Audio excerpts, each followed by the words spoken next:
Mi nombre es Paloma Málaga, para los nuevos, a los que les doy también la bienvenida. Les tranquilizo diciendo que son dos cursos que se pueden hacer de forma independiente. La mitología es demasiado compleja, demasiado abundante también, y por eso tuvimos que separar todo el contenido en dos cursos de iniciación, pero que se pueden hacer de forma independiente y tampoco hay que hacerlos cronológicamente. Es decir, si no hicieron el uno, pues en las próximas convocatorias lo podrán hacer sin ningún problema. Para los que no me conocen, soy Paloma Málaga, trabajo en el Centro de Estudios, soy técnico de gestión de actividades culturales y llevo vinculada al museo desde el año 95. De todo lo que hago en el museo siempre digo que lo que más me gusta es explicar la colección, porque es lo que realmente nos enriquece, nos llena el alma. Tenemos la suerte de tener este material tan abundante y tan fantástico para poder plantearles estos cursos de iniciación en los que vamos conociendo mejor el museo, porque el hecho de que casi todas las obras de arte, pero principalmente la pintura, tengan ese sentido narrativo, pues hace que cuanto más sepamos, más nos enriquecemos a la hora de recorrer el Museo del Prado, porque empezamos a identificar los personajes y los temas, ¿no?, que trataron los pintores. Les decía que en el primer curso vimos cómo la mitología es tan apasionante como complicada. Etimológicamente, mitología viene de mitos y logo, el conocimiento de esos mitos, unos mitos que se empezaron a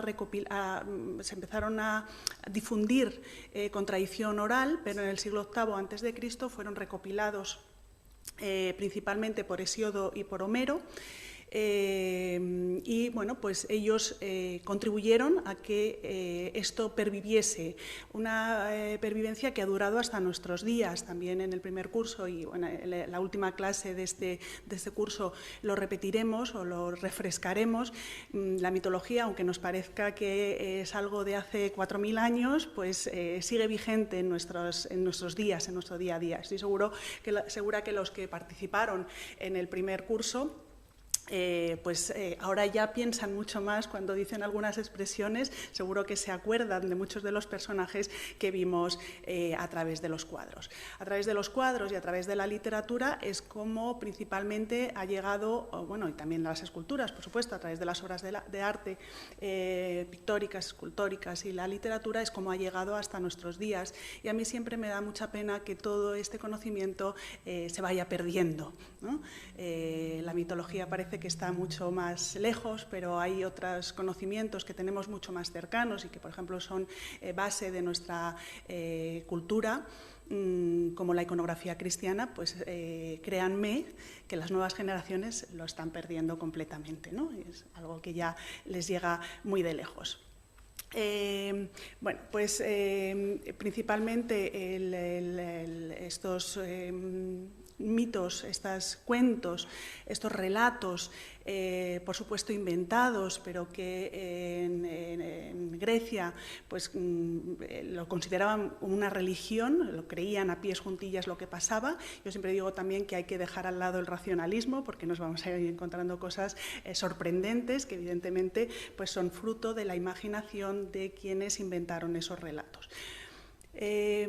También contábamos en el primer curso que los nombres hay muchas veces que complica, porque Roma heredó la mayoría del panteón griego, pero a la mayoría de ellos también les cambió el nombre, con lo cual pues vamos a encontrarnos esa doble denominación, pero se trata siempre del mismo personaje. Yo en la mayoría de los casos intentaré utilizar el nombre griego, pero hay otras veces que nos va a resultar imposible porque los propios títulos de los cuadros pues, se refieren al nombre romano. Además de Hesíodo y Homero, tenemos a Ovidio, que Ovidio en el siglo III pues, escribió las Metamorfosis, y que muchas de esas metamorfosis son los relatos que vamos a ver precisamente hoy, porque hoy la clase está dedicada a las amantes mortales de Zeus. Zeus era el padre de los dioses.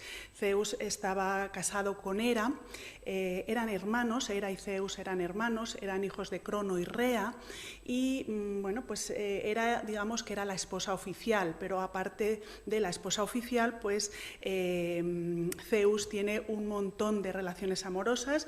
En el otro curso vimos las amantes divinas de Zeus, entre las cuales se encontraba pues, por ejemplo, una de sus hermanas, Demeter o Ceres, con la que tuvo a Perséfone o a Proserpina. Vimos también la relación con Metis, de la que nació Atenea, con ese nacimiento tan sorprendente que bueno, pues, acabó la gestación en la cabeza y fue Hefesto el que le dio un hachazo y salió ya totalmente armada y dispuesta a la guerra. O, por ejemplo, Leto o Latona fue otra de las amantes divinas de Zeus, de la que nacieron Artemis o Diana y Apolo. Hoy nos vamos a centrar en estas amantes mortales.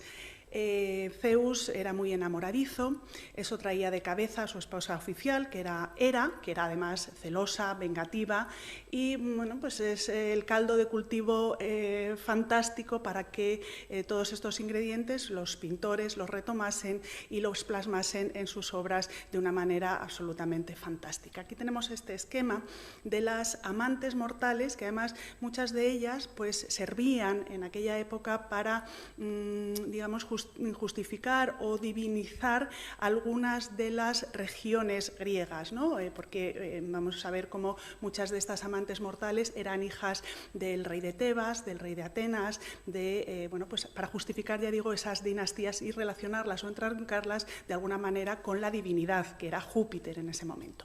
Por supuesto, todas estas relaciones que tiene Zeus eran absolutamente admitidas sin plantear ningún tipo de problemática o justificación moral.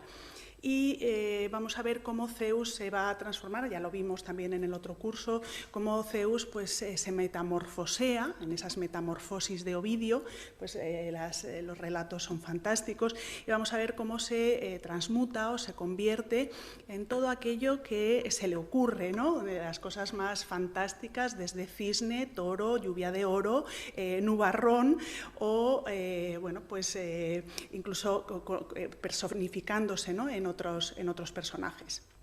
Ya digo que todo esto era totalmente aceptado y no estaba sujeto a ningún tipo de críticas morales, como hoy sí que podrían plantearse. Aquí tenemos las que vamos a ver hoy, como les decía, Calisto, por la que vamos a empezar. De esa relación de Zeus y Calisto nace Arcas o Arcade, que llegará a ser también el rey de Pelasgia, que era una especie de Arcadia, de ahí viene el nombre, Io, de la que nacerá Épafo, Europa, aquí solamente pone Minos, pero nacerán Minos, Radamantis y Serpedón, las vamos a ir viendo luego todos y cada uno de ellos.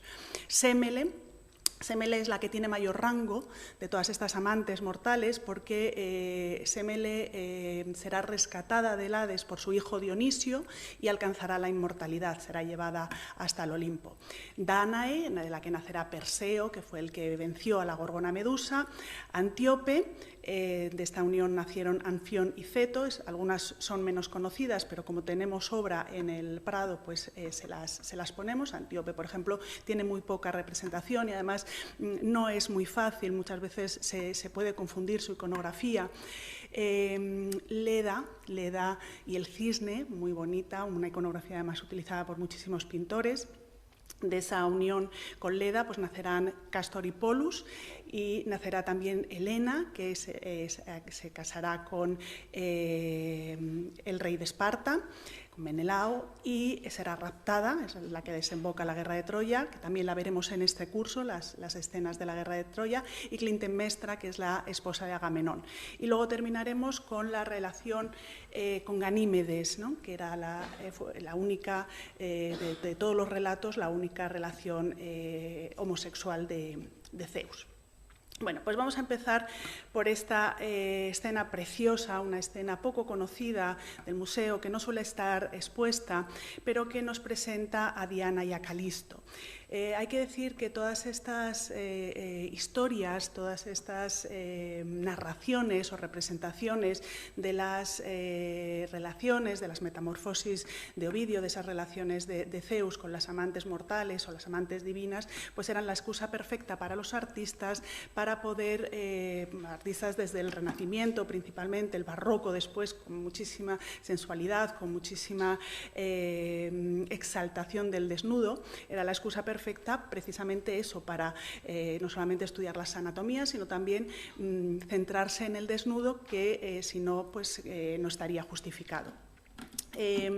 Las primeras representaciones pictóricas, bueno, en este caso la primera representación es escultórica de escenas mitológicas ya en el Renacimiento, serán en 1433, Filarete, en las puertas de la Basílica de San Pedro en Roma, representará algunas de estas escenas mitológicas, entre ellas pues, Leda y el cisne, o esta también de Diana y Calisto, me parece que también está representado.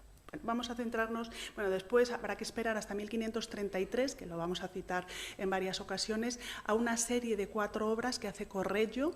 Es un encargo que le hace Federico Gonzaga, el duque de Mantua, para Carlos V, y que escoge precisamente 4 de las amantes mortales de Zeus que vamos a ver en la clase de hoy.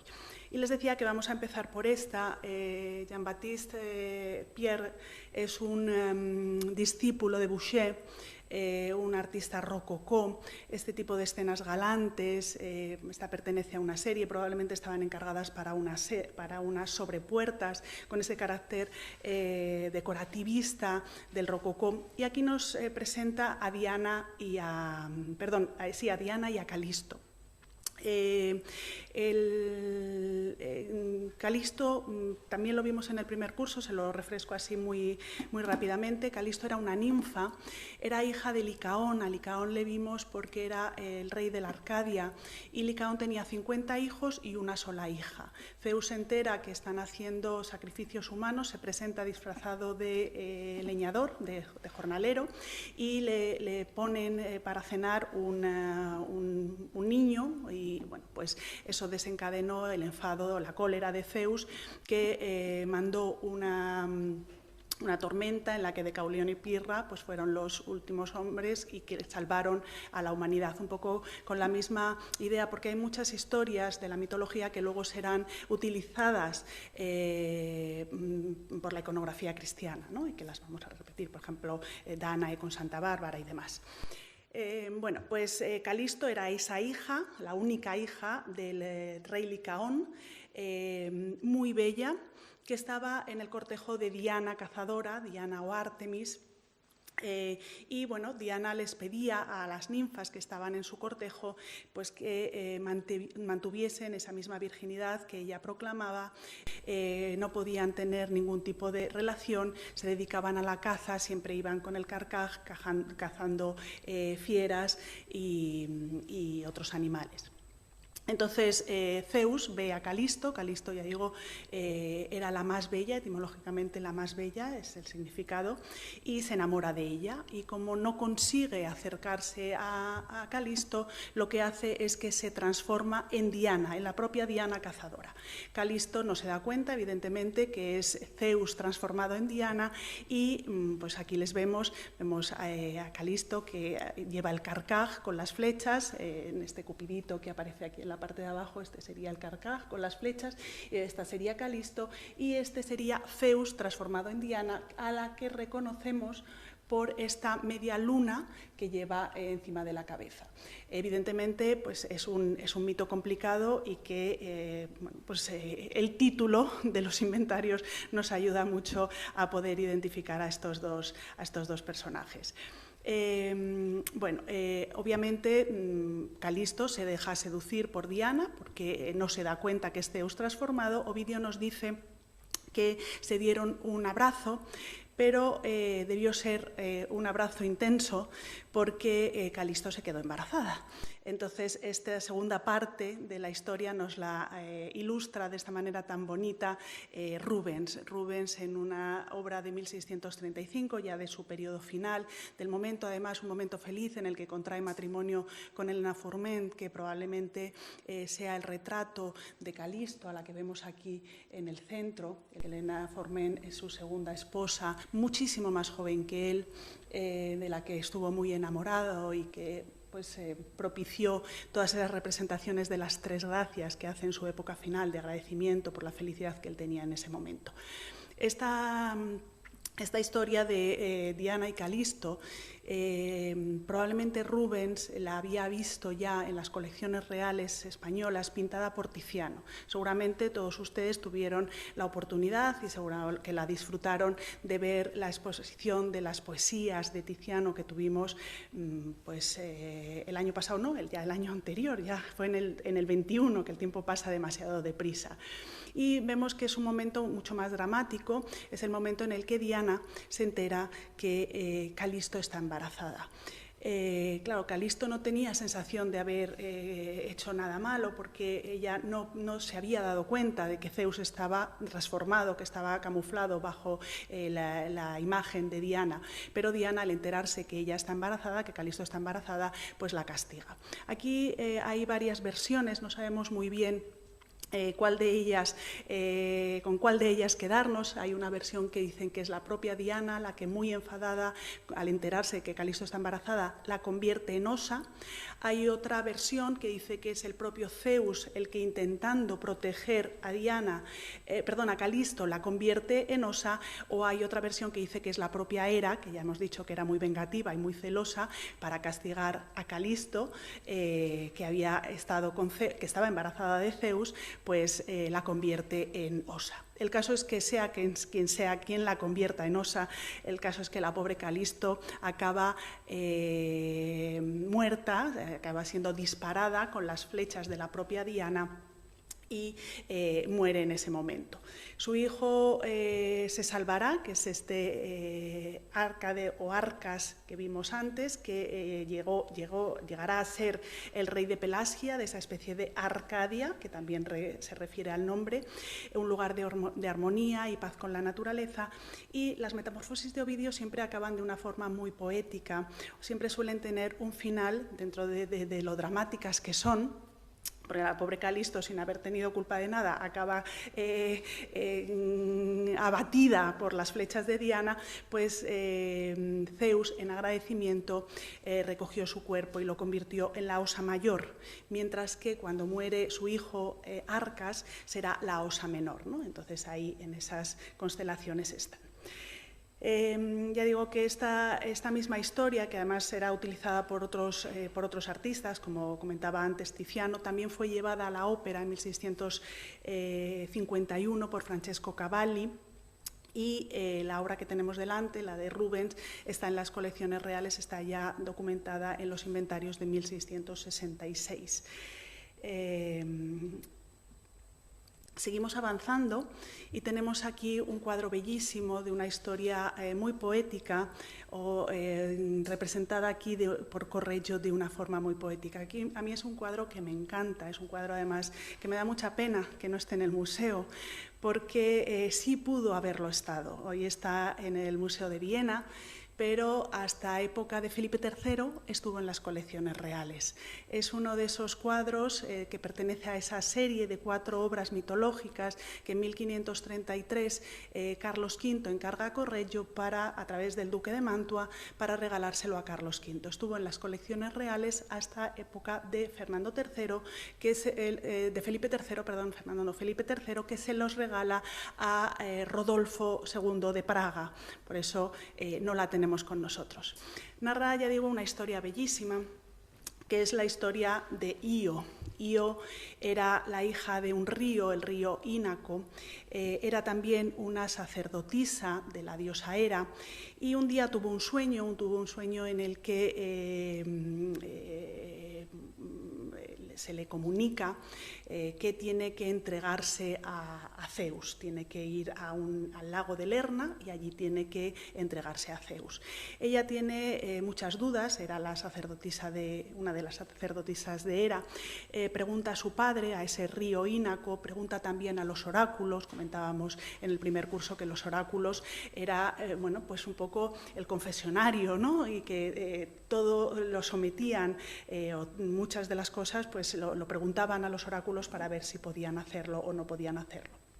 Entonces, al consultar con los oráculos si podía contradecir ese sueño que había tenido de entregarse al dios Zeus, tanto su padre como el oráculo le dijeron que no tendría más remedio porque Zeus estaba detrás de esa decisión y acabaría fulminada por un rayo. Entonces ella se traslada a ese río de Lerna y a ese lago de Lerna, y allí Zeus la abrazará transmutado en un nubarrón, en una nube tremenda, como vemos aquí. Fíjense qué bonito, qué manera tan sensual, qué delicadeza de Corrello a la hora. Vemos aquí un Zeus que está personificado en nubarrón, que la está abrazando, pero vemos aquí las facciones humanizadas de Zeus y vemos aquí incluso el dibujo perfectamente de la mano que está abrazando a Io. Bueno, pues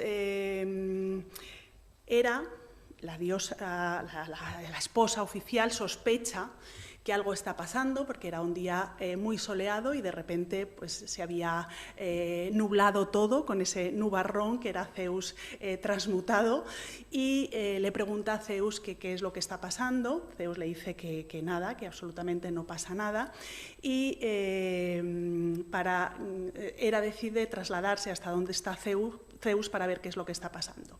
Zeus, viendo que llegaba Hera, dice, bueno, pues tengo que ocultar de alguna manera a la ninfa Io para que no se entere que estoy con ella, y lo que hace es que la transforma en vaca.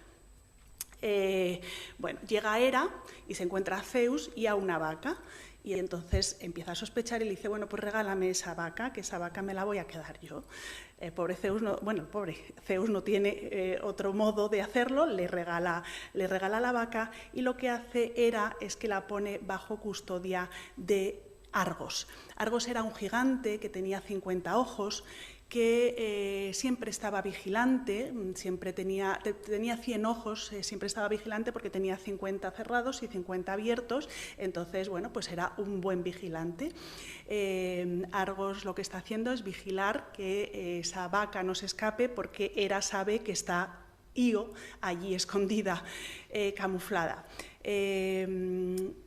Zeus se apiada de Io y manda a su mensajero, a su fiel mensajero, a Mercurio o a Hermes, que también le vimos en el primer curso. Hermes o Mercurio siempre le reconocíamos por esas alitas que llevaba en las sandalias, por esas alitas que llevaba también en el pétaso, esa especie de sombrero.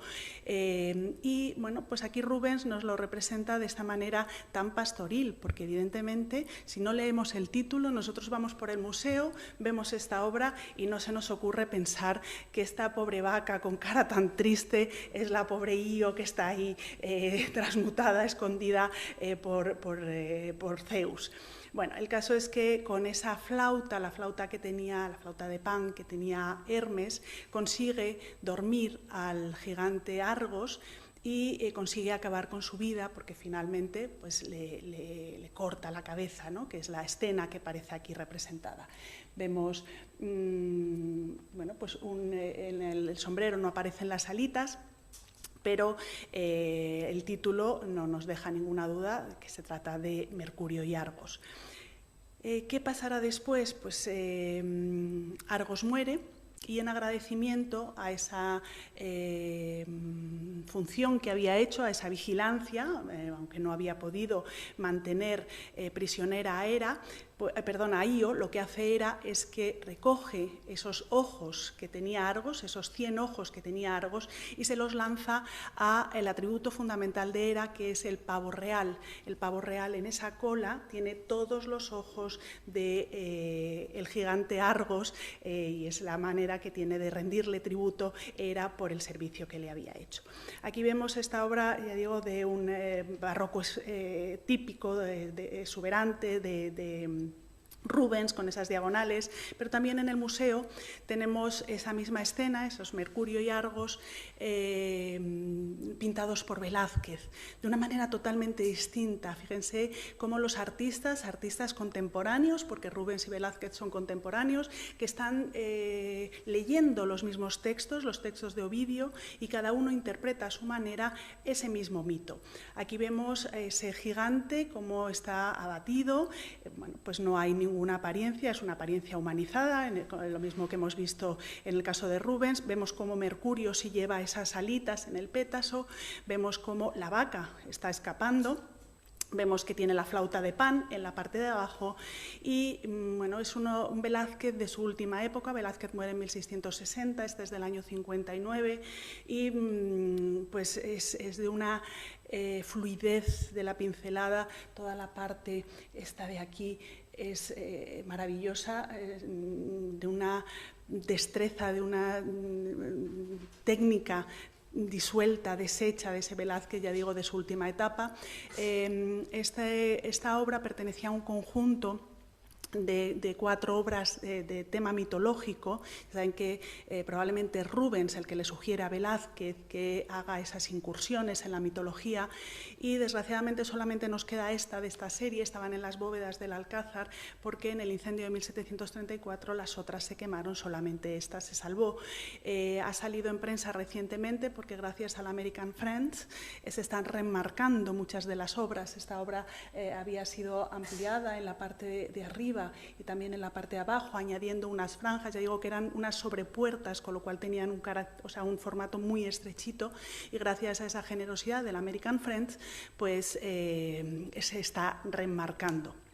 La figura de Argos es fantástica, probablemente está sacada de una escultura antigua, el Galo Moribundo, que era bueno, pues una de esas esculturas que acababan de ser encontradas en las excavaciones del momento. Bueno, ¿qué pasó con la pobre Io?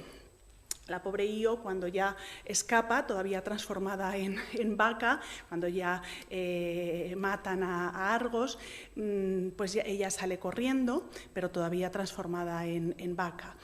Hera se entera de que se ha escapado, entonces le manda un tábano, salía la palabra, me salía un mosquito, pero no, un tábano que no deja de incordiarla. Ella empieza a correr, empieza a huir de ese tábano que la incordia, recorre todas las costas del mar Jónico, Iónico, viene de ahí, de la diosa Io, es el nombre del mar Jónico, cruza el estrecho del Bósforo, Bósforo significa el paso de la vaca, y llega hasta Egipto. En Egipto recobrará su forma humana, pero mantendrá los cuernos y será adorada como la diosa Isis, y su hijo, el hijo Épafo, que nace de esa unión entre Io y Zeus, Épafo será reconocido como Apis, el buey de la mitología egipcia.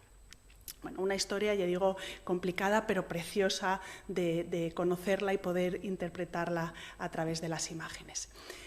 Aquí tenemos otra muy conocida, que es Europa. Europa era una princesa, es hija del rey de Fenicia, el rey Agénor de Fenicia, y también pues era una princesa bellísima. Zeus la ve en un momento en el que ella estaba jugueteando junto a la orilla con sus amigas, se enamora de ella y decide raptarla. Para poder raptar a Europa, lo que hace Zeus es que se transforma en toro blanco.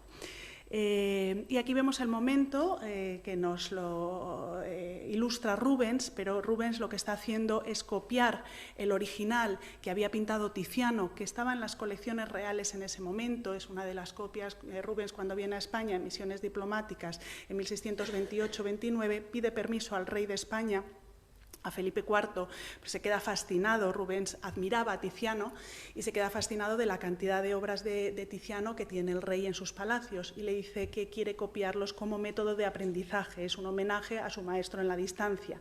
Entonces, bueno, le dan el permiso, hace algunas copias muy literales, hay otras copias que no son tan literales, pero el original, como decía, de Tiziano estaba en ese momento en la colección real. Hoy en día está en una colección en Boston, la colección Isabella Stewart de Boston. Las hilanderas que están colgadas al lado de esta obra, en la parte de atrás reproducen en el tapiz precisamente este rapto de Europa. Cuando vayan a la sala, fíjense, porque el guiño del montaje que hay hecho en sala pues, nos permite ver que Velázquez tuvo a su disposición tanto la obra de Tiziano como la obra de Rubens cuando él estaba pintando las hilanderas. Bueno, volviendo a la mitología, que es lo que nos ocupa, pues Ovidio, cuando leemos el texto de Ovidio, prácticamente podemos ir identificando todos los personajes que aparecen aquí. Narra cómo Europa se sujeta al cuerno de la vaca, que es lo mismo que vemos aquí, o del toro. A mí me divierte mucho ese toro con esa cara de bueno, pero que realmente es Zeus transformado. Y el dinamismo, una vez más, esos paños al viento, demostrando la violencia con la que con la que Zeus ha raptado a Europa. Se la llevará a la isla de Creta y de esa unión nacerán 3 hijos, Minos, Radamantis y Serpedón. El rapto de Europa ha sido utilizado, bueno, en la parte de arriba vemos unos cupiditos con sus alitas y las flechas, que son los que pues, nos indican que prosperó esta unión. Y les decía que ha habido varias formas de representar a Europa. Aquí volvemos a ver este rapto de Europa por Rubens. Fíjense qué manera tan diferente, ¿no? Porque los artistas utilizan los mismos textos y los van adaptando al momento que necesitan o a lo que les ha pedido el cliente.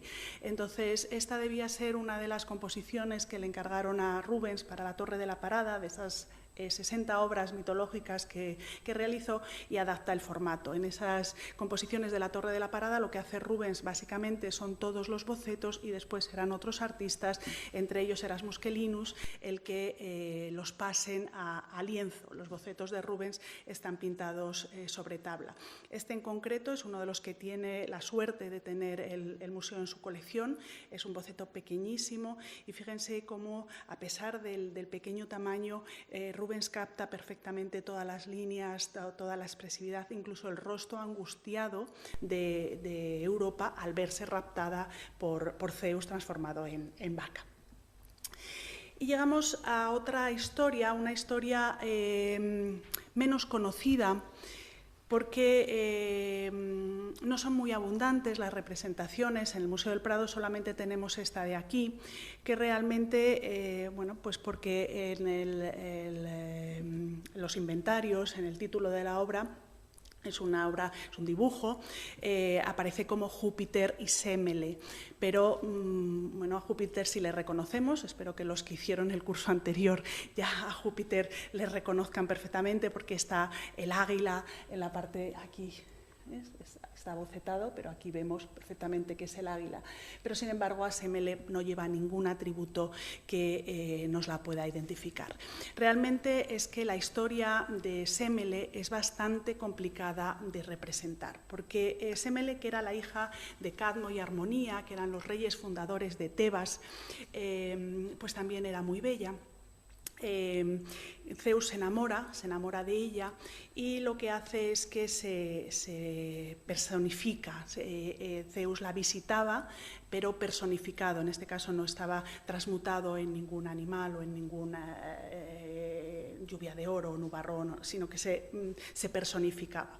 Entonces la visitaba con bastante frecuencia, pero Hera pues se entera que Zeus está visitando a Sémele y decide incordiar, lógicamente era su papel como esposa vengativa y celosa. Y le plantea la duda, le dice que si realmente ella sabe con quién está. Ella se jactaba de estar con Zeus o con Júpiter, con el padre de los dioses, pero como se encontraba con ella personificado en forma humana, pues no había manera de reconocerlo. Entonces Hera le dice que le pida una prueba de que efectivamente se trata de Zeus o de Júpiter, del padre de los dioses. Y Zeus se resiste. Las primeras veces se niega a mostrarse tal como es, en todo su esplendor, que es como le pide Sémele, pero finalmente pues no tiene más remedio, ante la insistencia de Sémele no tiene más remedio que hacerlo y se presenta con su rayo y Sémele cae fulminada, la abrasa. Sémele ya estaba embarazada de Dionisio. Dionisio etimológicamente significa el que nace dos veces, porque la historia mitológica es que Zeus rescata a ese fruto, a ese hijo que estaba en el vientre de Sémele carbonizada, lo implanta en su muslo, esto lo vimos rápidamente también en el primer curso, lo implanta en su muslo y en ese muslo de Zeus terminará la gestación de Dionisio. Por eso es el que nace dos veces, porque nace la primera vez de Sémele cuando Sémele estaba carbonizada y luego nacerá del muslo de Zeus.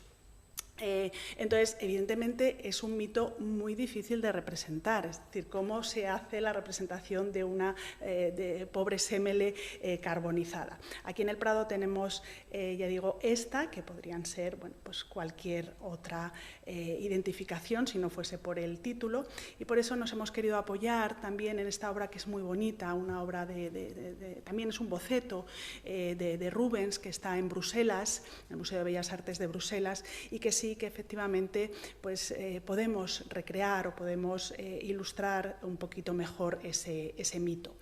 Vemos efectivamente que Sémele estaba embarazada, vemos su vientre abultado, ya que aparece Zeus con los atributos que le reconocemos sin duda, con ese rayo, con el poder del rayo, fue por lo que fulminó en cuanto apareció a la pobre Sémele, el águila que le vemos aquí, y vemos ese carácter, esa iluminación tan bonita, tan dorada, que incluso nos puede recordar un poco a Rembrandt, ¿no? en la manera, pero los tonos dorados pues probablemente es para hacer hincapié en ese rayo, en esa manera de ambientar, ¿no? De presentarse en todo su esplendor, ¿no? Que es como le pide efectivamente Sémele.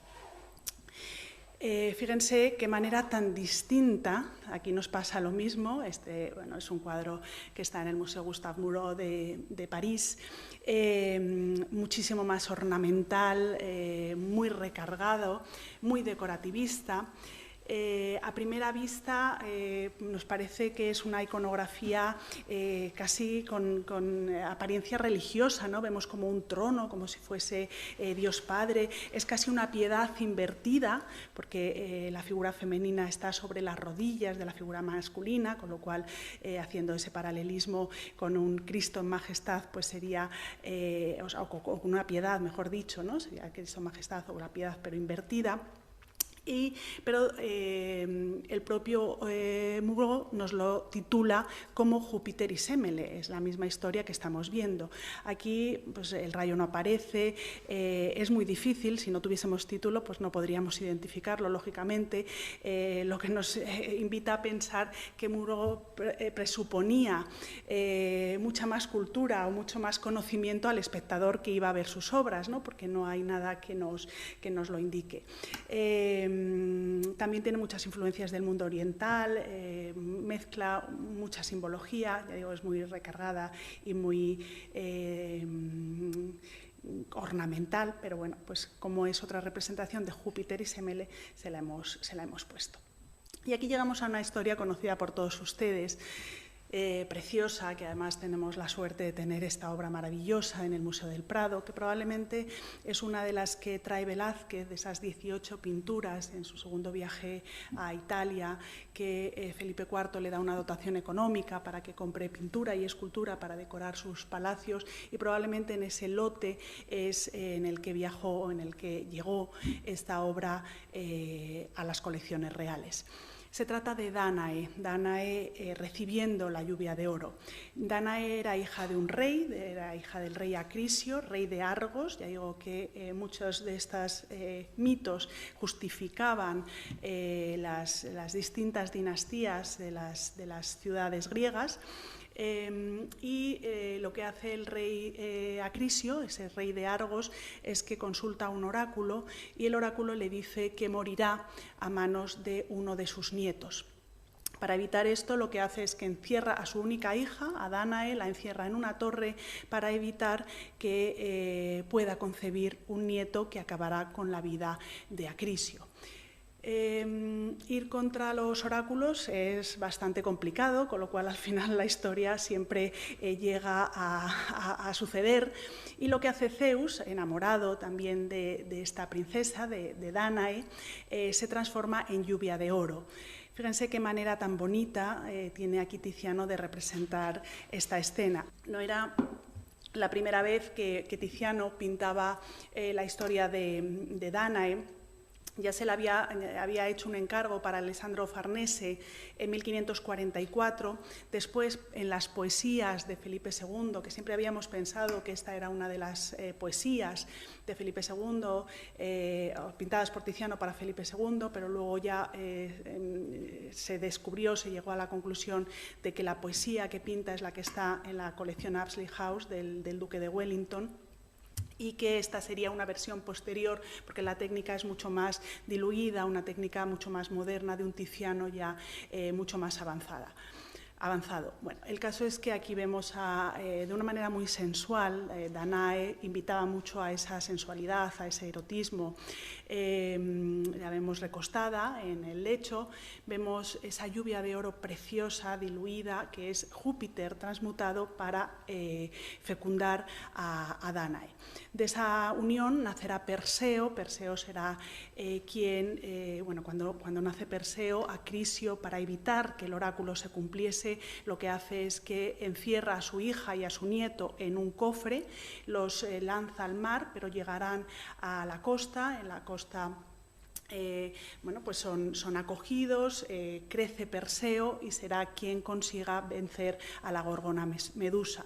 Cuando Perseo estaba jugando unos Juegos Olímpicos, lanza un disco y precisamente en ese lugar estaba Acrisio y del golpe con el disco murió, con lo cual el oráculo se cumplió, ¿no? Tanto que había evitado su padre.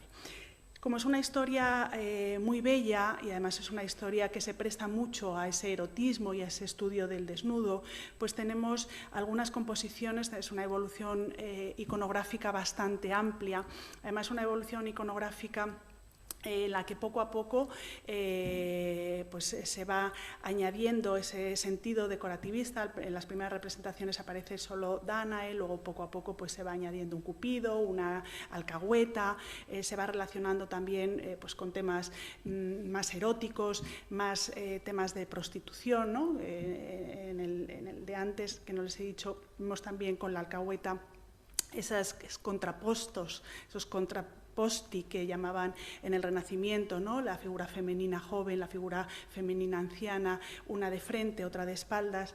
Y aquí pues vemos estas dos obras maravillosas, que ninguna, por supuesto, pertenece al Museo del Prado, pero que se las hemos querido incluir en este PowerPoint para que puedan ver otras variantes, como lo que yo les decía antes, ¿no? Cómo es fantástico ver cómo, utilizando el mismo texto que unas veces son más someros, pero otras veces son muy detallistas. Ovidio es muy detallista cuando va describiendo todos estos mitos, pues vemos cómo los pintores les sugiere algo totalmente distinto. La del Museo del Hermitage de San Petersburgo es una obra de Rembrandt bellísima, esa iluminación dorada que yo les decía antes en relación al cuadro de Rubens, pero que aquí, pues obviamente Rembrandt siempre tiene esa iluminación tan bonita. Vemos que la lluvia de oro la ha convertido en una especie de Cupido que está arrojando con un cantarito algo sobre esa figura desnuda, como muy mortal, ¿no? de la Danae que aparece sobre el lecho, y detrás está la alcahueta, pues de una forma similar a la que hemos visto antes en Tiziano. Bueno, esta obra fue comprada por Catalina II de Rusia en 1772. Sobrevivió a Napoleón, sobrevivió a la Revolución Rusa, sobrevivió a la Segunda Guerra Mundial, pero en 1985 un loco la atacó con ácido sulfúrico y el cuadro sufrió unos desperfectos tremendos, estuvo 12 años en restauración y no se ha podido recuperar en todo el esplendor con el que Rembrandt la pintó. Al otro lado tenemos esta obra de Klimt, totalmente distinta, ya siglo XX, 1907. Ya saben también que Klimt es un pintor muy decorativista, simplifica mucho la escena, no aparece la alcahueta. La lluvia de oro sí, los dorados en Klimt son bastante frecuentes. Su padre era orfebre y entonces bueno, pues, suelen estar, el dorado en la obra de Klimt suele estar muy, muy presente, mucho más sensual. También es como una especie de huevo, de círculo, esa figura de Danae, pero está escondido ese mismo mito de las metamorfosis de Ovidio. Y llegamos a otra muy poco conocida, que es Antíope. Antíope era hija de Nicteo, el rey de Tebas. Una vez más, pues, surgen estas metamorfosis o estas mitologías para dar sentido a las dinastías. Bueno, entonces con Antíope, ya digo que es uno de los mitos poco conocidos, vamos a pasar deprisa por él. Lo que hace Zeus es que se transforma en sátiro. Se transforma en sátiro para seducir a esta joven, y es lo que Boucher, perdón, no es Boucher, es su discípulo, es Jean-Baptiste Pierre.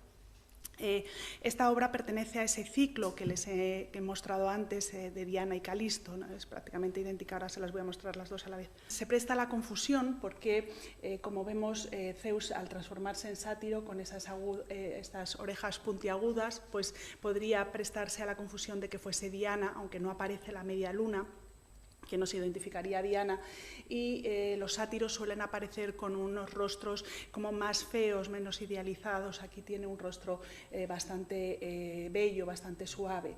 Aparece también la piel y las uvas, porque Tebas, la ciudad de Tebas, estaba bajo la protección del dios Baco, y esas dos, tanto las uvas como la piel de leopardo, hacen referencia al cortejo báquico. Y aquí vemos, bueno, para que vean que son muy similares, muy decorativas, pintura rococó, prácticamente idénticas, simplemente cambian unos atributos y el título de la obra. Y llegamos a Leda. Leda también es otra de los mitos más reconocidos o más representados desde la antigüedad. Leda era la esposa de Tindareo, que era el rey de Esparta. Zeus se enamora de ella una vez más, y en este caso lo que hace es que se transforma en cisne. Esta es una escultura de un taller romano, pero que está copiando una escultura griega, con lo cual vemos cómo nos podemos retrotraer hasta representaciones muy antiguas de este mito.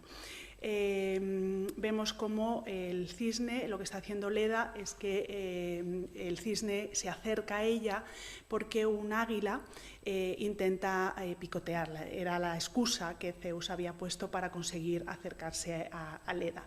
Aquí con esta escultura también con mucho contraposto, fíjense la postura de las piernas, el movimiento que tienen, o como con este brazo protegiendo al cisne, mientras que con el otro lo que está haciendo es tapar de ese águila que está intentando acceder a ella. Bueno, pues de esta unión nacerán unión, Leda pondrá 2 huevos. De uno de ellos nacerán los Dioscuros, Castor y Polus, y del otro nacerá Helena y Clitemnestra, que es la esposa de Menelao y la otra esposa de Agamenón. Pero hay una eclosión de Ledas, si rastreamos toda la evolución de las bellas artes, pues hay una eclosión de Leda, porque digo que es un mito que se presta mucho a distintas interpretaciones. En este caso pues está representado de una forma poco erótica, pero aquí tenemos una obra en la que ya empieza a ser mucho más erótica. Ovidio da muy pocos datos de este mito, entonces eso da mucha libertad a los artistas para que puedan hacer las representaciones como ellos quieran. En este caso, lo que tenemos en el Prado es una obra de Eugenio Cajés. Eugenio Cajés es un pintor que trabaja en España, pero es hijo de uno de los pintores italianos que viene a trabajar para Felipe II. Entonces, digo esto porque los pintores españoles es bastante raro que hagan estas representaciones de mitología en estos momentos y de una manera tan sensual como la que vemos aquí. Pero lo que está haciendo Cajés es copiar la obra de Correggio. Esa obra también estuvo... Fue una de esas, formó parte de esa serie de 4 obras que pinta Correggio para Carlos V, es una de ellas. Y estuvo en las colecciones reales precisamente hasta esa época, a ese momento, 1604, que es cuando Cajés aprovecha para hacer las copias de alguna de ellas. También Leda y el cisne es una de las historias que Filarete había pintado en las puertas de la Basílica de San Pedro, y la segunda vez que aparece la representación o que conocemos ya en época moderna es esta de Correggio. El caso es que aquí vemos una serie de ninfas que están jugueteando junto a Leda, y es el momento en el que Zeus se transforma en cisne y aprovecha para fecundarla también. En este caso, el original está en un museo me parece que es en Berlín, y también fue desfigurada, también sufrió un ataque como la que hemos visto antes de Rembrandt, ¿no? Como la de Danae. Esta está en Berlín, perdón. Y el original fue regalado a Rodolfo II y luego llegó a Berlín. Desde Miguel Ángel, hemos visto Correggio, Leonardo, Miguel Ángel, muchos de ellos, muchos artistas representan esta Leda y el cisne. Uno de los artistas que pintan más veces a Leda y el cisne es Boucher, este pintor del rococó francés, y hay una versión de 1784, me parece que es una cosa así, que es casi pornográfica, ¿no? Ya es de un erotismo absolutamente, pues casi pornográfico. Artistas también del siglo XX, pues también buscan en esos mitos la manera de ilustrar sus composiciones, y tenemos aquí una Leda y el cisne de Salvador Dalí, en el que Dalí es el cisne y Leda es Gala. Se consideraban almas gemelas como los Dioscuros, Castor y Polus. Vemos que hasta los huevos que aparecen, de los que nacen esos Dioscuros, aparecen por ahí suspendidos, es todo como muy flotante, nada se toca, y vemos la manera también totalmente diferente que Matisse tiene de hacer esta representación de Leda y el cisne, ¿no? De una manera totalmente distinta, con el cisne que le reconocemos perfectamente en azul en la parte de arriba. Y llegamos a esta última relación de Zeus, la única relación, como decíamos al principio, homosexual con un varón, que es Ganímedes. Ganímedes era hijo de Tros, que era un príncipe troyano. Era el más bello de todos los mortales. Se dedicaba a cuidar los rebaños de su padre, es decir, era un pastor, siempre estaba en la naturaleza. Y Zeus, en un momento dado, le ve, se queda absolutamente prendado de la belleza de este príncipe troyano, y decide que también tiene que ir a por él. También Ganímedes había sido perseguido por Hermes, porque Hermes también se había enamorado de él y también había estado intentando conseguirle. Aquí lo que hace Zeus es que en esta ocasión se transforma en su propio atributo, en águila, para conseguir raptarle, le llevará al Olimpo y en el Olimpo vivirá dedicado a ser el escanciador o el copero de los dioses. Por eso en muchas ocasiones aparece también con una copa, como le vemos aquí en la mano. Bueno, es una escultura de época romana, una escultura anónima, quizá un poco desproporcionada. A Ganímedes siempre se le suele representar de una manera muy juvenil, prácticamente como un niño, con esos rizos bastante reconocibles, con el gorro frigio que lleva en la cabeza. En este caso aparece con una vara como pastor y con un perro que cuidaba de sus rebaños, y vemos que lo que aparece en la parte de atrás, ese águila, quizá desproporcionado en cuanto al tamaño con relación a Ganímedes, pues es Zeus metamorfoseado. No solamente tenemos esa escultura romana, sino que tenemos también esta obra de Rubens, otra de las composiciones que Rubens pinta para la Torre de la Parada, de esas 60 escenas mitológicas. Aquí vemos que es mucho más dinámico, mucho más violento, porque evidentemente ese Zeus transformado en águila rapta a Ganímedes para podérselo llevar al Olimpo. Vemos cómo en la parte de atrás aparecen los restos de ese rayo. Vemos el rostro, un rostro bastante desencajado, un rostro con los ojos enrojecidos, con esa sensación de miedo. A mí este rostro, que además están expuestos en la misma sala, me recuerda al rapto de Proserpina, cuando Zeus también, bueno, en este caso no es Zeus, es Hades el que rapta a Proserpina y se la lleva al Olimpo. Pues tienen ese mismo gesto en el rostro de terror, de miedo. La figura de Ganímedes, en este caso, tiene bastante relación con el Laoconte, esa figura que acababa de ser descubierta en Roma y que impactó tanto a los artistas, entre ellos pues, al propio Miguel Ángel.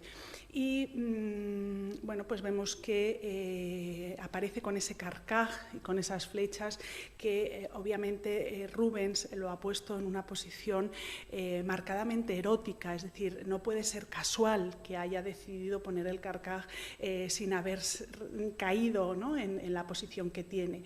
Bueno, este tipo de juegos, o la mitología se prestaba mucho a hacer este tipo de juegos eróticos y que quedasen totalmente camuflados. En el Prado tenemos este otro Ganímedes que una vez más, aunque me repita, pero es que bueno, pues coincide que el original lo hace Correggio.